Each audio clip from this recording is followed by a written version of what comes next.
We're back with another episode of the RepVue podcast, and doing it a little differently with this episode. We're going to talk to a couple people that I used to work with over at G2, and we'll let them introduce themselves. But the idea of this episode is individual contributors, which both Natalie and Caroline have been, and what their path to leadership has looked like, and what it's looked like now that they're in leadership. So I will turn it over to them to do some quick intros, and we'll take it from there. Thanks for joining us. Do you want to go first, Cece? Sure. Do you? Oh, okay. Hi, I'm Natalie Durot. I manage one of our mid-market teams at G2. I've been at G2 for 6 years as of yesterday. So yeah, excited to be here. And I'm Caroline Celis, but as Nat mentioned, I go by Cece. Everyone calls me Cece. I'm currently our Senior Director of Global Business Development. So I lead our business development strategy across a few teams, and I've been with G2 almost 5 years now. Gosh, the both of you have more longevity than I ever think I could have. But I also joined. Well, no, I think Natalie joined earlier than I did, so I'll give you that. That's impressive. Well, yeah, thank you both for hopping on.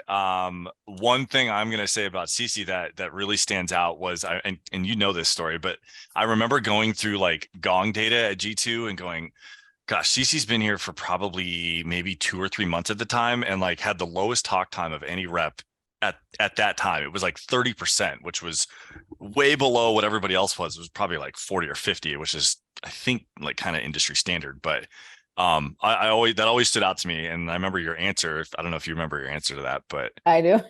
Yeah. Yeah, I was like, well, I'm pretty new, so I don't really know anything yet. So I can't talk so much because I don't know what to talk about. So just let them talk and tell me about their business and align from there. That should be sales training for everybody. Just tell them that. Yeah. Like, I feel don't know too much because then you can't overshare. Yeah, two ears, one mouth, I guess, is probably the lesson there. Yeah. Well, yeah, I would love to start with like I said, the whole idea of this is, why did you decide to go from an individual contributor in sales to leadership? Because it's not necessarily a money thing for a lot of people. It could be. They may think it might be.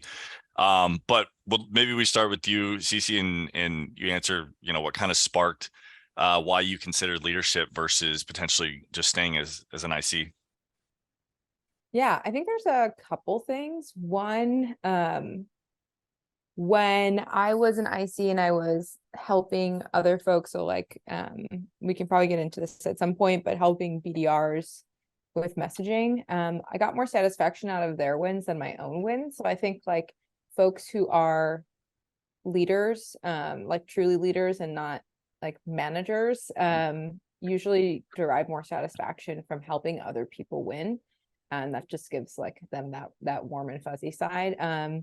The other thing is, I was hearing about like sort of tangentially like strategic projects, and I was like itching to get involved in them. I was like, oh gosh, that sounds really interesting. That sounds challenging.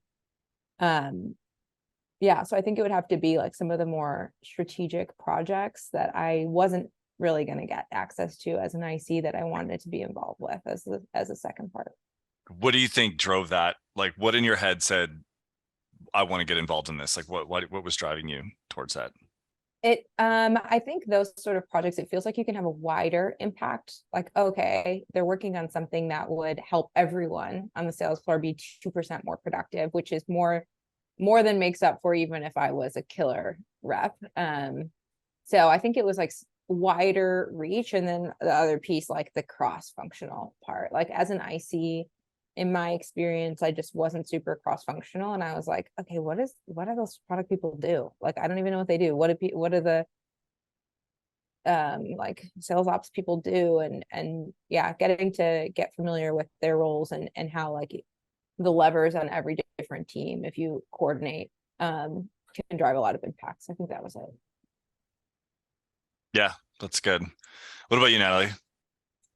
I definitely agree that I found that I got more fulfillment out of helping other people, but I kind of stumbled into it, to be completely honest. When I joined G2, we were very much like a startup. And we were growing super quickly. And there was a lot of opportunity to kind of carve out like playbooks or like, this is how you do this role well. So I did that on the BDR team. And then I think I was like the second wave of SMB AEs that existed at G2. And I made like a playbook for outreach and how I thought like calls should be run that I kind of just used for myself because I'm very process oriented. And then as people started to get hired, and I would basically say, here, this is like where I put all of my stuff. And I saw that it would help them. That's when I realized I really liked the coaching component of things. And then I kind of got it in my head from that point on. That's what I wanted to do. So did anybody ask you to do that? Heather Reed, who used to manage the BDR team, yep. On the BDR side of things, basically asked me to help with the onboarding of the new BDRs. And SMB, I kind of just did it because I was like, I need process and I need a place where everything is. So I just made it because it's how I like work best and learn best. Got it. Sorry, Cece, you were going to say something. And the thing to know about Nat, like your earlier point, is Nat was like an insane IC. Like Nat's numbers were crazy. So like, you know, for sure she's not making that decision based on money. She just, like, you have to derive like a certain amount of satisfaction to leave behind the kind of commission checks that Natalie was walking away from at the time. So she's just being humble about the fact that she was killer at it. So it was a bigger decision for her than us mere mortals over here. Well, and it's funny too, because like if you look at Nat's LinkedIn, like the longest tenure of any role at G2 has been this commercial sales manager role, followed by SMB sales manager, and everything else was like less than 12 months. Yeah, I got in stop moving her up. I got it at a good time. We were scaling, so no, I had to don't take be advantage humble. of that. No, you're good. You were good, Nat. You were good. I do remember you had this whiteboard on your desk of like all this stuff that you wanted to accomplish, and it was probably from commission checks. I think it was like some. I don't remember exactly, but I was like, yeah, I think you were probably the only one that had something like that. It was like a little I used to check vision them board. off. Yeah. And then it was like, oh, sales manager. I never saw that one on there, but here you are. I think I know the answer to this, but was there somebody that you saw in leadership that made the both of you want to get into leadership? We probably have the same answer. I think I know. Were you going to say Michelle? Yeah. Yeah. Michelle Vu. Yeah. She is everything that a true like leader. Yeah, I try to be intentional about that language that a true leader should be. And it is evidenced in the way that if you look at, I think almost every female leader at G2 has come out from under Michelle Vu. Like she unintentionally, by just being a super inspiring leader, cranks out first time IC to leader like female talent. Yeah. It's sort of insane. And every time I get the opportunity to highlight that and in all hands or something, I try to, because it's like unreal. Yeah. And she's really good at also like advocating for us internally. Like my first leadership role was for a new team we were building that I didn't even know conversations were happening, but I had talked to her in our one-on-ones because she was my direct manager at the time. And she basically told the person trying to build that, you should go talk to Natalie. And like, I would have not raised my hand for that. She just has like a lot of confidence and pushes us to do really well. So definitely Michelle. Yeah, I remember when I went from IC to leadership at G2, I just picked her brain all the time, and she is very, very good at what she does, and just so good at the I think the hearts and minds of like getting people bought into like her vision, and it carries over into team performance. Like between Francis, who came out from the Michelle coaching tree, and I'm trying to, the two of you, obviously there's some really good people that have reported to Michelle at one point at G2 still, and then elsewhere now. Yeah, she's just great at the why. She's great at understanding that like people don't come to work every single day to just like put numbers on the board for G2, right? She's like, I know the specific things that you're trying to accomplish in your personal life, that this is going to help you do that. And I mean, it's comes from such a genuine place that if you come out from under that, like that's all you know, that's how you want to lead. So I think that's, hopefully what our reps feel. Yeah, it'd be interesting to have your reps talk to Michelle and see, or someone else maybe that's reported to Michelle, and just kind of see if there's been carryover there. Like if you've done it like a 360 review of that. Yeah. Or maybe you don't want to, I don't know. Roast us. We're Yeah. ready. Yeah. Well, but to your point on like the personal side, it's like not everybody has the Natalie Durot whiteboard on their desk that they're trying to check things off, but they probably have it in their head. Everybody's got their own like basic reasons of why they do what they do and why they got into sales. And it's not necessarily about the money, it's what the money can potentially do for you. Yeah. Oh yeah. I mean, like my team, we quite literally do like quarterly vision boards, which can feel a bit like kitschy, but it's really important and it keeps us accountable, and we push each other on the SMART goals. That is literally like a copy pasted deck from Michelle. Like, I remember her doing that. Yeah. Yeah. Yeah. Nice. What was it, just Michelle, or was there anybody else that you saw that wanted you to kind of get into it as well?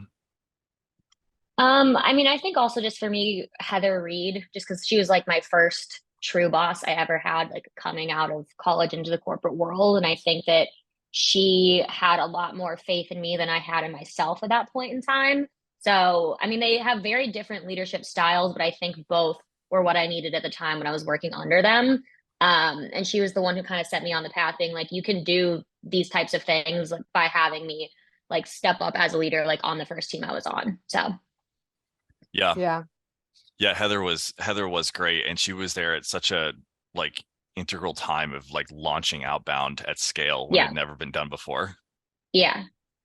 Yeah. It's stressful. I mean, I remember having conversations with her. It's like just the how, like Nat, how big did the team grow from when, like, let's just take the SDR team from when you started to maybe, let's say post Series C in like 2019? I honestly don't know, but like we grew a ton because when I started, we just had enterprise AEs and there was like 4 of them. And now it's a full-blown team. And now there's an SDR and a BDR function. So it's like an entire org versus when I started, I think there was like 9 of us, maybe 10 tops, and we were supporting a bunch of AEs just trying to make it work. So it's really expanded a lot. Yeah. Yeah. I mean, I remember walking in on like, I think it was like every other Monday, there'd be like a new hiring class. Like, who are these people? It's getting massive. Yeah. Let's get into like some tactical things of like the specific steps that you took internally to get into leadership. Maybe it was conscious, or if you look back in hindsight, maybe subconscious, but there's usually like a process that people go through that and maybe unless they got tapped. But usually, like, if you express that you want to get into leadership, like what are some specific things that you did? I think for my first role, it really was just good timing and Michelle literally tapping me on the shoulder. But I think since then, what I try to do is like, obviously, like you need to look and understand like what you need to be doing in the role you're currently in, try to be one of the best doing that. So if there's a situation, at least performance wise, that is a no-brainer. But then also identifying like the gaps in between the role that you're in and where you want to go, how you can get better at that on the side while still doing what you're doing. And then also make sure you're having conversations internally with whoever's radar you need to be on. Like it's great to tell your direct manager, but you want to bubble that around to whoever it might be. So I kind of like create a map in my head of like, what do I need to do to get there? And then kind of work backwards from there. It's almost like closing a deal. It's like closing a deal. Yeah. Kind of map it out. Champions. What is the actual process going to look like? What needs to be done? Decision makers. Yeah. Timelines, budgets. Yeah. Yep. Yeah. What about you, Cece? Yeah, I think like as much as you possibly can, try to do the job before someone gives it to you. So it's a no-brainer when you go and ask for it. So like my example was, I had my BDR and one other BDR who were brand new. I was like, okay, I'm going to make it my mission to help onboard these folks, make them successful, like take them under my wing a little bit. And it was twofold. One was like, I think this is something I'm interested in, and this is how I can test it out and be sure or cross it off the list. And the other is like, I don't want, when I go into my interview conversation, if a role there eventually opens, I don't want to say, I think I could be good at this. I want to say, I am good at this. Here are examples of how I've done it. Now let me do it at a larger scale. So I think that's really probably the biggest thing that you can do. But I really would underscore Nat's point about like being vocal about what you're interested in and asking a mentor or a boss, like, what skills gaps do you think I have right now? Because you might have blind spots on your own experience. And so like, I have these conversations with my boss. I'm like, hey, here's where I want to go next. What do you think I need? And they introduce me to someone, or they tell me like, you don't do this in your role right now, so we got to figure out a way for you to get exposure to this. Like, so for me, if I want to go to a closing manager, like I'd have to figure out how to do forecasting. Like, can you take a course? Can you observe the meeting? Like, what can you do to give yourself exposure so you can say that you did everything to do the job before you have it? Yeah, I couldn't agree more. Do you feel like as an AE, and that might have a different perspective versus Cece, because Cece, you came in as an AE to G2 and then went into leadership, but now you went SDR to AE to AE manager. So do you feel like AEs have a somewhat of, I don't know if duty is the right word, but do they have some level of responsibility to make sure that their SDRs are successful? I mean, our pod right now for mid-market, like we work closely with the BDRs. I think that, well, one, they're responsible for a portion of your pipeline, so you want them to be successful selfishly. Right. But two, I just think that like you're setting them up for success. And I think that like something I try to keep in mind is like at one point, like when I had just started, I had just graduated, I had no idea what I was doing. Like I literally cried on my first day of G2, TBT. But like I think that like it's just important to kind of like pay it forward. I don't think you need to like hold their hand all the time, but like what I have my reps do now is like if you have good strategic outreach, BCC them on it so they can see it, and then they can take that and send it in their outreach. Like loop them into like we're organizing our books right now and we're doing ABRs, and I created a part where the BDRs and the AEs are going to talk together about how they'll attack their books together. So it's like give them opportunities, but don't let it get in the way of your function, but go out of your way to see if there's ways for them to kind of come along with that. Yeah. And have you seen AEs that were successful that didn't maybe take an SDR or BDR under their wing because of the selfish reasons? Successful, like, sorry, Oh, like, I don't understand. Yeah, like they kill the number, like they kill their number, but like they don't necessarily have a great relationship with their SDRs. Yes. Like, but I think it's a situation of those reps are very good at the full sales cycle as well. Like they will do a ton of prospecting, or they were given a very good BDR where they don't need to have that relationship. But that is a smaller number than the ones who have a good partnership, because the pipeline will always be there if both of you are like fully functioning. So yeah, agreed. It should definitely be a good partnership. And it's easy for you. Like you just kind of hit the nail on the head. Like you did that as kind of a trial run to figure out if that's what you wanted to get into long-term management wise. Yeah. I think it was like the only way to know, because you can also like romanticize what like being a leader at a company is if you don't have the full scope. And in some ways I definitely did. So like there's like a realistic side that you need to consider too, but I think it helped me get more clarity. Yeah. Well, I think that's a good segue into the next question of how is leadership different than you thought it would be? I think that it's not necessarily different. I think I underestimated how difficult it would be, not the overall role, but like there are times where there are company-wide initiatives and you have to balance like the emotion of the reps and also why it is best for the business. And I have close relationships with my reps, but you have to think business first and hope that you've instilled enough trust in them that they know that, one, you're going to help them through whatever change it is you're going through, but two, you have their best interest in mind. And I just did not anticipate that being like as like delicate of a dance as it is. So that's definitely like what I didn't think I would struggle with. That is tough. Is there an example that you're open to like maybe going a little deeper on that's come up without giving away like too much business insight? Yeah, I mean, we've undergone a couple of restructurings. I think that's part of being like a growing company.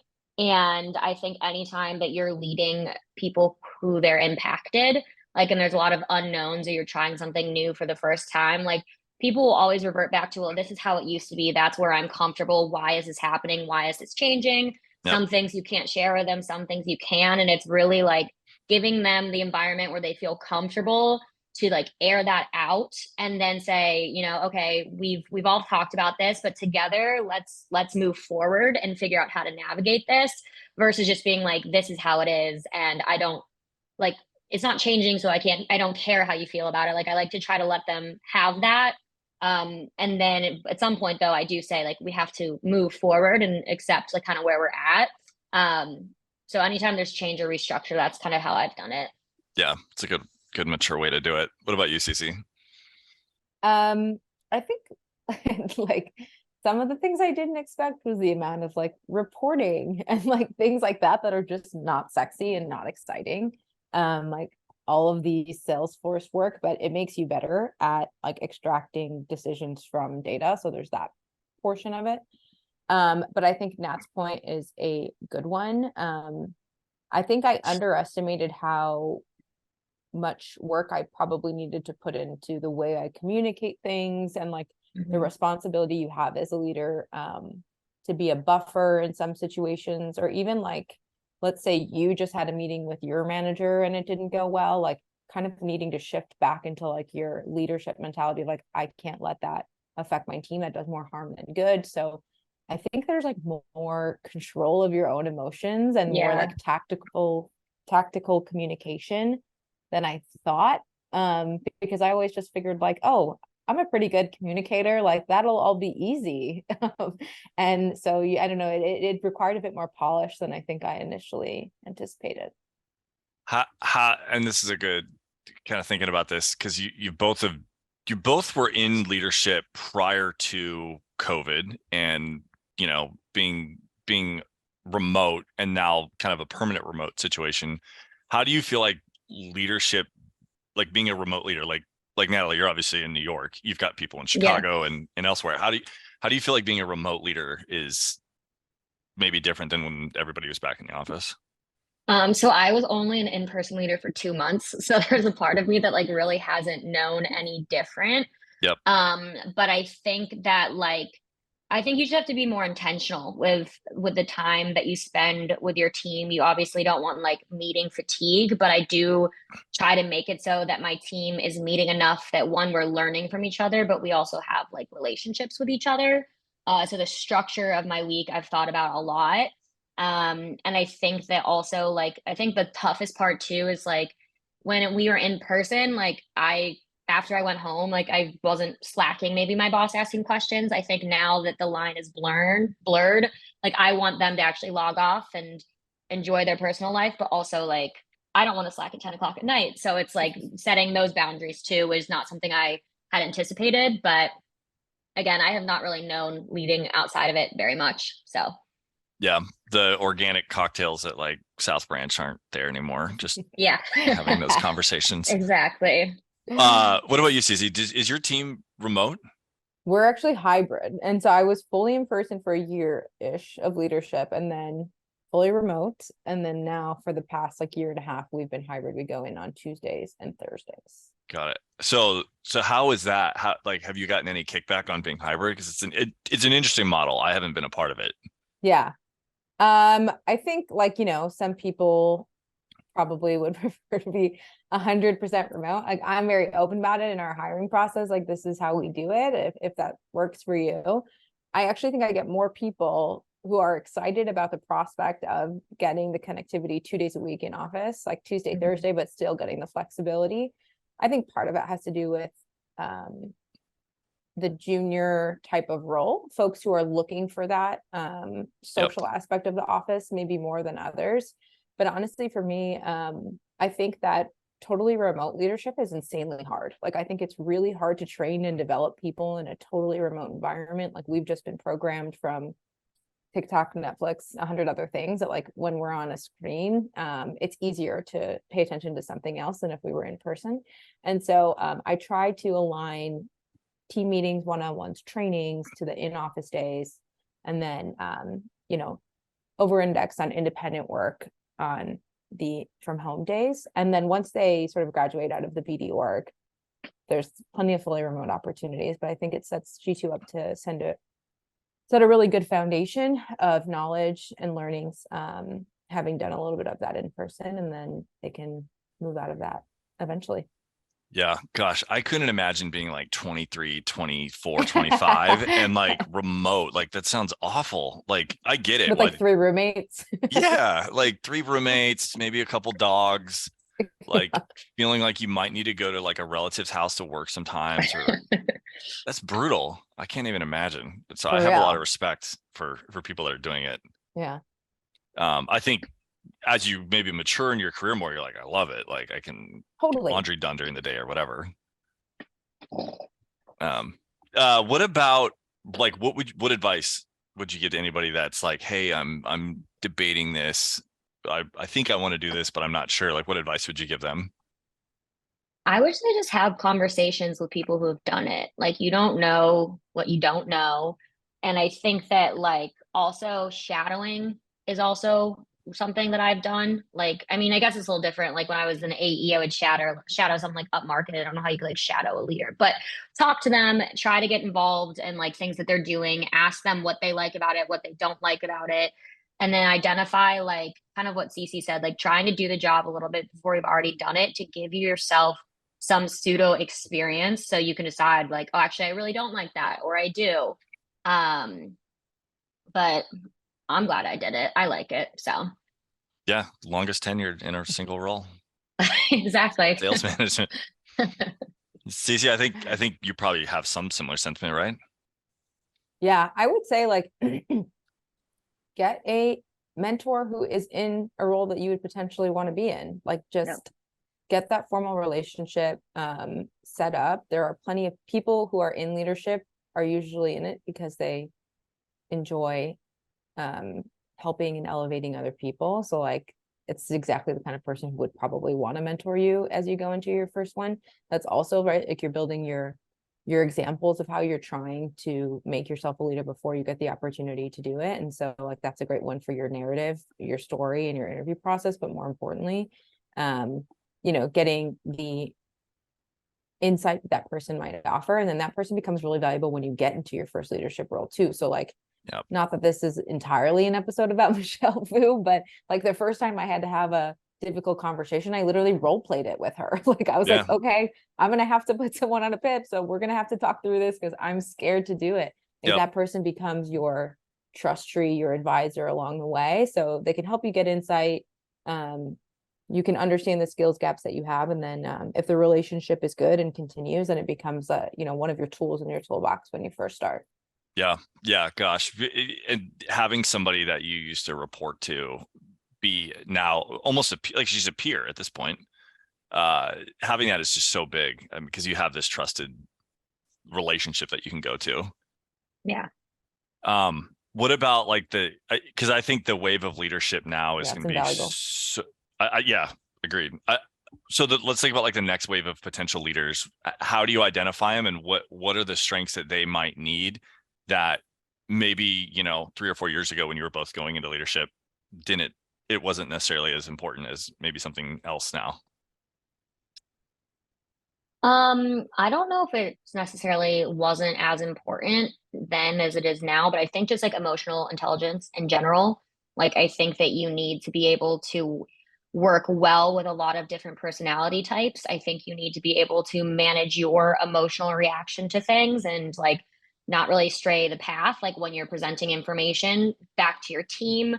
Or like if someone loses a big deal, like you got to kind of pick them back up and be like, you know, that sucks, but like, let's keep going type of thing. So I look for that. And then I think that also just people who naturally are helpers or natural coaches. Like there's always people on any of the teams I've managed who will participate the most in a L&D session or help new people on board. So people who naturally kind of have that, I think those two things are super important. I think maybe it's harder to identify that sometimes remotely. So maybe that is the difference. But I think those are two things that really would set them up for success to be good leaders. Yeah. Yeah, I like that. Yeah, I think also like kind of tying into the emotional piece, like someone who is level-headed. So like when changes happen on your team and you have like, I feel like there's a spectrum of your ICs where you're like, okay, I know these people are going to react in like maybe more of an extreme way, and these people are middle of the road. Like the middle of the road folks are probably your best bet for leaders because they're going to have to interpret a lot of information, manage their own emotions around it, and then deduce that to another group of people. So the people who are probably a little too extreme, I think probably will have a challenge because that will come through. So I think there's that. And then yeah, there's so many folks who, without anyone asking, are going to like take on a new hire because they just remember what it was like to be a new hire and want them to get somewhere faster. The people who, you know, have a little bit more involvement in helping other folks, especially if they're doing it when an IC, when it's like it hurts you to help other people. Any moment you're not sending going towards your own number is taking away. So if people are doing it because it's their natural instinct, like they just have an, you know, in quote unquote unfair advantage of being a leader, and you should tap into that.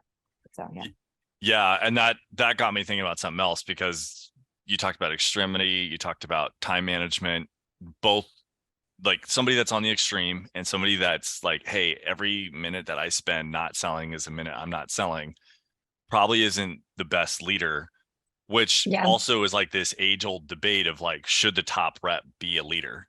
And you could go back and forth on it, but what I've seen is typically like the number 2, 3, 4 reps tend to potentially make the best leaders because they're not extreme and they're willing to help other people. Yeah, it's also a massive mindset shift to be like, I am fully in control of my own destiny. This is the number in front of me. Like I can knock off those things on my vision board, all of my own volition, versus like, now this is spread across a lot of people, which might sound good, but it's out of your control more than just your own number. So it's a big mindset shift. So I feel like sometimes people who are so successful at ICs, like that's kind of an exception, can sometimes, it can be really hard to switch that over, and it just might not be the way they're wired, and they shouldn't fight the nature of it either. Yeah. Go ahead, Nat. Oh, I was gonna say, I definitely, like when you were asking like what surprised us the most, like I piggybacking to that, I agree, like the shift in the mindset, because I mean, I've said it a couple times, like I like process. I'm kind of like a control freak, but I am not a micromanager. And so that was very hard to balance, like their success is my success is their success. Like going from an IC role into that was probably one of the hardest shifts. And I think that at times it's easy to be like, okay, well, I'll just do it. But you have to take a step back and realize that you're doing a disservice to their long-term development and growth if you do that. So knowing when to step in, knowing when to let them like not fail, but like fall and then learn, was probably also hard in terms of the shift or the change. What about, and maybe this is more for Nat, because you went from AE to AE manager versus CC, who went from AE to SDR BDR manager. But did you notice, like, let's say there's a top rep that is on your team who just had a completely different process than you had? Like, did it drive you nuts, or like, did you just use it as like a learning opportunity? I love to see people do things differently than me. I don't want to ever get like stuck in the way that I do something. So it didn't really drive me crazy. I'd say it like intrigued me. Like they maybe thought I was like annoying asking questions, but I was like, I just think you do that better than I did. So I want to know how to do it now. I don't think that there's one way to do it, but I try not to get caught up in like, I was in this role and I did it well, like this is how you have to do it kind of mindset. Yeah, there's leaders like that though, which is not who you want to work for, in my opinion. But, well, thank you both. Any additional closing thoughts for anybody thinking about the IC to leadership jump? If just ask yourself if it aligns with your values and what fills your cup, and if it does, I think you should go for it. You can always go back. Nothing is a permanent path. So I would say, like, I think I had some hesitation at like the final yard line, and had a leader be like, you can always go out of it. You can just try it. It's not permanent. And so that was helpful for me. So if someone's on the fence, I think that could be helpful to hear. Yeah. And I think just like if you are going to make the jump, just like trust yourself in making the jump. I think I made the mistake of being anxious like at every turn in the beginning, and it's like, you will figure it out. So just go into it with the mindset of like, I'm going to do well and learn when I need to learn, versus like, I'm scared that I might not do well. You'll save yourself a lot of time. So Yep. Thank you both. Appreciate you coming on, sharing your experiences. You both got similar paths, but kind of different, because you went, CC obviously went to the SDR leadership side of thing, BDR side of thing. I still, in my head, have to think about what actually is an SDR versus BDR. Everyone uses it differently. XDR, how about that? I like that. Yeah. So thank you both for coming on and sharing that. And I think our RepVue community will hopefully get some value out of it. And maybe it's a final nudge for somebody that's thinking about it and thinking about going for it. Yeah.